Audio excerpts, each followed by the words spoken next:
Hello students, मैं doctor Dimple Kumari, assistant professor in sociology, government college Hanumangarh, Rajasthan से हूँ।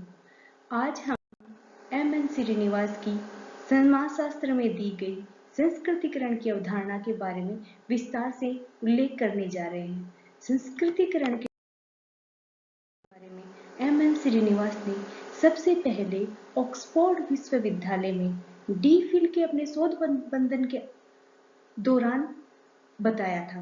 M.N.. Srinivas ने बाद में हिंदुस्तान में यह सिद्धांत अपनी पुस्तक religion and society among the Quds of south India में प्रकाशित किया था।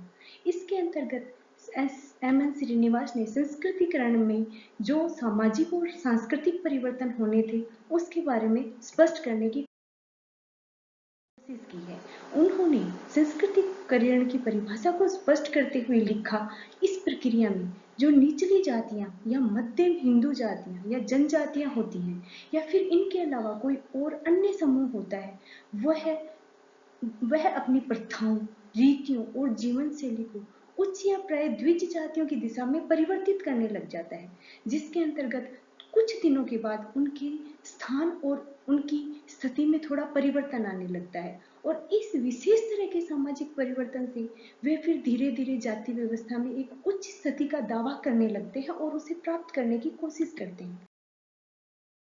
इसी के अंतर्गत एम.एन. श्रीनिवास ने संस्कृतिकरण के कुछ मुख्य लक्षणों को भी स्पष्ट करने की कोशिश की है, जिसके अंतर्गत उन्होंने संस्कृतिकरण को सामाजिकरण की प्रक्रिया यानी अग्रिम सामाजिकरण कहा है। संस्कृतिकरण के अंतर्गत हमेशा ऊर्ध्वगामी गतिशीलता होती है, यानी हमेशा इसके अंतर्गत पद में ऊपर की ओर परिवर्तन संभव होता है। इस प्रक्रिया के दौरान केवल समूह के पद में परिवर्तन होता है, अर्थात समाज में जो जाति व्यवस्था की जो संरचना पाई जाती है उस संरचना में किसी तरह का परिवर्तन संभव नहीं होता। यह एक पूरे समूह से संबंधित अवधारणा है। इसमें कोई व्यक्ति या परिवार से संबंधित अवधारणा नहीं है। इसके अंतर्गत श्रीनिवास ने कुछ परिणामों को स्पष्ट किया है, जिसके अंतर्गत मुख्य परिणाम ये है कि यह प्रक्रिया निम्न जातियां जब उच्च जातियों की परिस्थिति का उच्च जातियों की जीवन शैली का अनुकरण करती हैं तो वो अपना जो स्थान होता है उससे कुछ ऊपर उठने की कोशिश करती हैं, जिसकी वजह से उनकी परिस्थिति यानी उनके स्टेटस में सुधार आने लगता है और धीरे धीरे उनमें जाति गतिशीलता भी संभव होने लगती है।